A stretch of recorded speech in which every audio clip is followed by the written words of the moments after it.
Estudiantes, muy buenos días. A continuación, veremos la clase de evaluación kinésica de muñeca y de mano. Para comenzar, a modo de introducción, tenemos que decir que la articulación de la muñeca se encuentra formada por el extremo distal del radio y el extremo distal de la ulna, que en conjunto forman la articulación radio-ulnar distal, y entre el radio y los huesos del carpo, específicamente los dos huesos de la primera fila que serían el escafoides y el semilunar, que en conjunto forman la articulación de la muñeca. Tenemos que tener presente que la función de la muñeca es muy importante debido a que gracias a los movimientos que se producen en esta estructura nosotros podemos realizar alcances, podemos tomar objetos, podemos realizar movimientos de prensión, podemos escribir, en fin, una serie de actividades que podemos llevar en conjunto o podemos realizar a través de la mano, que en definitiva sería como el efector final de el movimiento del hombro y del codo, como vimos en clases anteriores. Recordemos que esta articulación presenta movimientos de flexión y extensión de muñeca y de aducción y de abducción. También tenemos que considerar que la articulación radioulnar distal colabora en movimientos de pronosupinación que se originan a nivel del codo, como vimos en clases anteriores. También es importante recordar que a nivel de esta articulación se encuentran muchos ligamentos que van a proteger la articulación de la muñeca en actividades que exijan movimientos sobre el rango normal de movimiento. Y principalmente tenemos el ligamento colateral ulnar, el ligamento colateral radial, que van a restringir los movimientos ya sea de radialización y ulnarización o movimientos de aducción y abducción, y el ligamento radiocarpial dorsal. En esta imagen podemos apreciar el ligamento transverso del carpo, el cual se ubica en la muñeca, en la cara anterior de la muñeca para ser más específico, y vemos cómo muchas estructuras pasan debajo de este ligamento. Es un espacio pequeño, es un espacio estrecho, lo cual muchas veces puede ser causa de lesión. Recordemos y observemos que dentro de este espacio atraviesa el nervio mediano, el cual puede originar dolor o causar dolor producto de este estrechamiento que se produce a nivel de la muñeca. A continuación revisaremos los músculos de la región del antebrazo. Como vemos en esta imagen o en esta diapositiva, vemos que los músculos del antebrazo de la región anterior están divididos o se disponen en 4 planos. Los músculos de la primera capa son el pronador redondo, el flexor radial del carpo, el palmar largo y flexor ulnar del carpo. La segunda capa, o capa intermedia, encontramos al flexor superficial de los dedos. En la tercera capa, con el plano profundo, nos encontramos con el flexor profundo de los dedos y el flexor largo del pulgar. Y en la cuarta capa, o plano profundo también, nos encontramos con el pronador cuadrado. Aquí podemos apreciar los músculos del compartimento anterior, del plano superficial, el pronador, el flexor, el palmar largo y el flexor ulnar del carpo. Acá podemos ver los músculos flexor superficial de los dedos y el flexor profundo de los dedos. Y por último vemos la capa profunda del compartimento anterior del antebrazo, donde tenemos el flexor largo del pulgar y el pronador cuadrado. En esta imagen podemos observar los músculos de la región posterior del antebrazo, los cuales se disponen en dos planos, plano superficial y plano profundo. Vemos como dentro del plano superficial encontramos el anconio, extensor ulnar del carpo, extensor del meñique y extensor de los dedos. Y como en el plano profundo vemos el abductor largo del pulgar, el extensor largo del pulgar, el extensor corto del pulgar y el extensor del índice. En esta imagen podemos ver los músculos del compartimento posterior, el extensor del dedo meñique, el extensor ulnar del carpo y el supinador. Aquí en esta imagen podemos ver los músculos más detalladamente del plano profundo. De todas maneras, estas imágenes las pueden ir revisando con más detalle de forma individual. Ahora, pasando a la miología de la región de la mano, podemos ver que en la mano los músculos se dividen en tres regiones: región tenar, hipotenar y región palmar media. Dentro de la región tenar tenemos el separador corto del pulgar, flexor corto del pulgar, aproximador del pulgar y el oponente del pulgar. En la región hipotenar tenemos el separador del meñique, flexor del meñique, oponente del meñique y el palmar corto. Y en la región palmar media, acá tenemos músculos lumbricales, interóseos, palmares e interóseos dorsales. Recordemos que la región tenar es aquella región donde se ubican los músculos que van ligados a la función del pulgar, y en la región hipotenar los músculos que van ligados a la función del meñique. Acá nuevamente les voy a dejar las imágenes y la descripción del músculo con su acción e inervación para que ustedes puedan ir revisando detalladamente.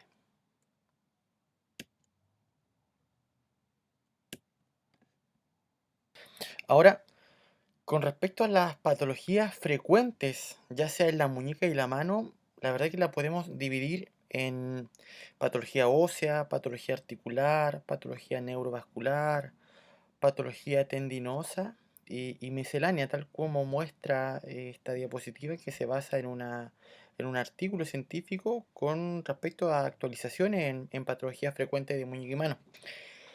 Vemos como dentro de la patología ósea tenemos luxaciones, fracturas, tumores, patología infecciosa, donde las más recurrentes son las fracturas y luxaciones.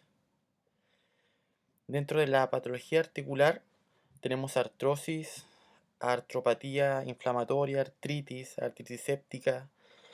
Dentro de las más comunes podemos encontrar la artritis, que seguramente más de alguna vez le ha tocado evaluar alguna patología como esta. Dentro de la patología tendinosa tenemos muchas, pero la tendinopatía de Kervine es muy habitual en pacientes, y en general la patología tendinosa es muy habitual en personas que trabajan mucho en el computador. Yo me imagino que en este tiempo de pandemia y debido al confinamiento que tenemos todos, lo más probable es que quizás más de alguno tenga algún síntoma de dolor a nivel de la muñeca o del antebrazo, producto de estar constantemente trabajando en el computador. Con respecto a la patología neurovascular, tenemos el síndrome del túnel carpiano, el síndrome del canal de Guyon y el fenómeno de Raynaud. Uno de los más comunes es el síndrome del túnel del carpo, que tiene que ver con esta compresión del nervio mediano a nivel de la muñeca, producto, no producto en realidad del ligamento, sino que como el espacio es muy estrecho, cualquier movimiento repetitivo que produzca algún tipo de inflamación en un tendón o alguna otra estructura va a terminar comprimiendo el nervio mediano, provocando alguna sintomatología neurovascular o, o nerviosa principalmente. Ahora, con respecto a los rangos de movimiento, recordemos que tenemos rango activo y pasivo, y dentro de los rangos activos de muñeca tenemos flexión, extensión, abducción y aducción. La aducción también la conocemos como ulnarización y la abducción también la conocemos como radialización. Y el rango pasivo, que obviamente son movimientos que ustedes van a realizar con su paciente en caso de que encuentren algún movimiento activo limitado. Ahora, con respecto a las pruebas musculares, debemos evaluar la fuerza en relación a la escala de Daniels, que va de M0 a M5, y evaluar los músculos que vimos anteriormente, ya sea del compartimiento anterior y posterior del antebrazo, y los músculos de la región de la mano, ya sea tenar, hipotenar y palmar. En esta imagen podemos ver los músculos o el músculo palmar mayor y el cubital anterior que realizarán flexión de muñeca. Vemos como el cubital anterior, la prueba consiste en una flexión de muñeca, pero hacia el lado cubital, y el palmar mayor, la prueba de flexión de muñeca consiste en realizar flexión, pero hacia el lado radial. Recordemos que todas las evaluaciones de fuerza van a ser gradadas de 0 a 5 según la escala de Daniels. En esta diapositiva vemos la extensión de muñeca. Principalmente vamos a analizar el cubital posterior y el primer y segundo radial. Vemos en esta imagen como el primer y segundo radial, la prueba consiste en una extensión de muñeca hacia el lado radial, mientras que para evaluar el cubital posterior, la prueba consiste en una extensión de muñeca hacia el lado cubital. Si queremos evaluar el flexor profundo de los dedos 2, 3, 4 y 5, debemos realizar una flexión de la articulación interfalángica distal, ya sea del segundo, tercero, cuarto y quinto dedo. La fijación es con la muñeca en extensión y el examinador estabiliza la falange proximal media para poder realizar un buen movimiento del flexor profundo de los dedos. Ahora, si queremos evaluar el flexor superficial de los dedos 2, 3, 4 y 5, la prueba consiste en una flexión de la articulación interfalángica proximal con la articulación interfalángica distal extendida del segundo, tercero, cuarto y quinto dedo. Aquí en el fondo el examinador estabiliza la articulación metacarpofalángica con la muñeca en posición neutra o en ligera extensión. Esto es más que todo como para diferenciar de la evaluación, ya sea del flexor superficial de los dedos, como en esta imagen, o separarla o diferenciarla de la evaluación del flexor profundo de los dedos, como vimos en la imagen anterior, en la diapositiva anterior. Ahora, si queremos evaluar el extensor común de los dedos, la prueba consiste en la extensión de la articulación metacarpofalángica del segundo al quinto dedo. La fijación, bueno, el examinador, como dice en la diapositiva, estabiliza la muñeca impidiendo la extensión completa.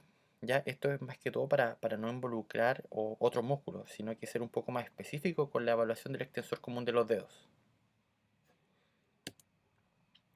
Para la evaluación del aductor del pulgar, la prueba consiste en una aducción del pulgar hacia la palma de la mano. Y vemos como en el fondo el- el terapeuta realiza una resistencia a nivel del pulgar y trata de evitar que realice la aducción. Con respecto a la prueba muscular del abductor corto del pulgar, la prueba consiste en una abducción del pulgar en dirección ventral a partir de la palma. Ahí vemos como el terapeuta también ejerce resistencia en la cara dorsal del pulgar. Con respecto al abductor largo del pulgar, vemos en la imagen claramente el músculo. La prueba también consiste en una abducción y extensión del primer metacarpiano. La fijación del examinador es a nivel de la muñeca, por un lado, para estabilizar la muñeca, y por otro lado, a nivel del pulgar.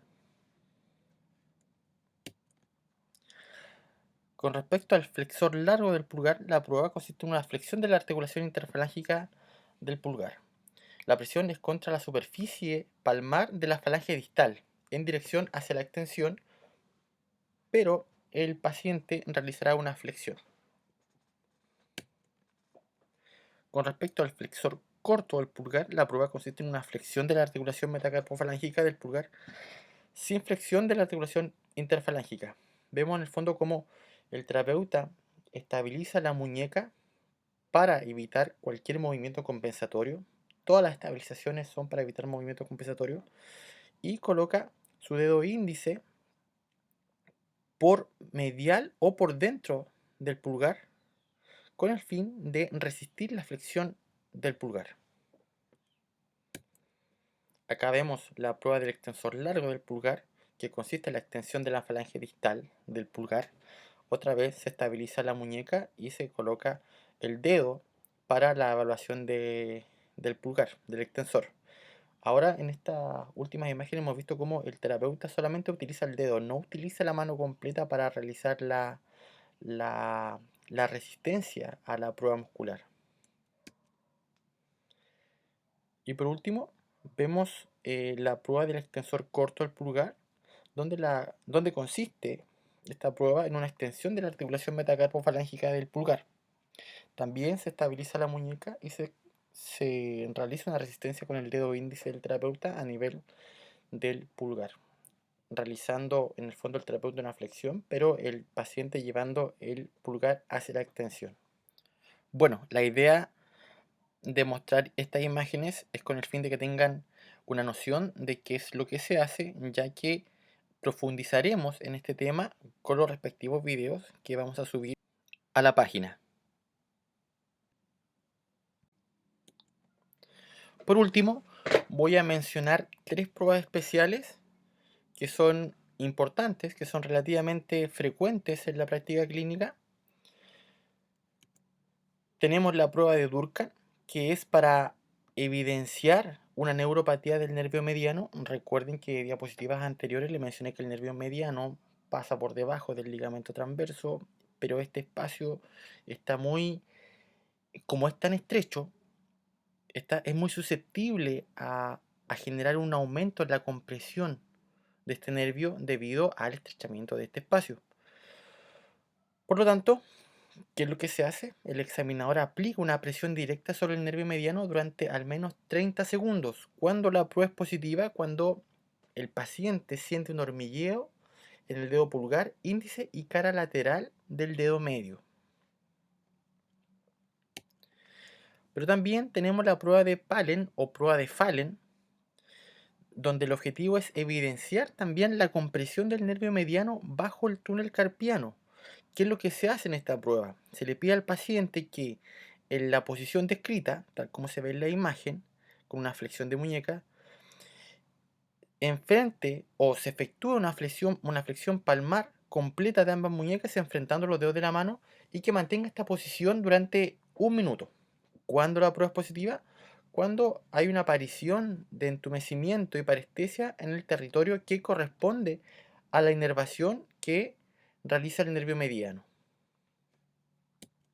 Y por último, tenemos la prueba de Finkelstein, que nos sirve para valorar la presencia de una tenosinovitis o tendinopatía de los tendones del abductor largo y del extensor corto del primer dedo. ¿Qué es lo que se hace? Manteniendo fijo el segmento del antebrazo con la mano proximal, se induce a la muñeca a una desviación cubital. Esto se puede realizar tanto de forma pasiva, realizado, es decir, por el terapeuta, o de forma activa. El mismo paciente puede realizar este movimiento y el hallazgo positivo sería la aparición de dolor en los tendones que me refería anteriormente, ya sea el abductor y el extensor corto del primer dedo, a nivel de la estiloide radial. Bueno, espero que esta clase haya sido de utilidad y cabe destacar o cabe mencionar que todas estas pruebas las analizaremos de mejor forma a través de los videos que vamos a subir a la página y a través del horario de consultas. Bueno, espero que estén bien. Un fuerte abrazo a cada uno de ustedes.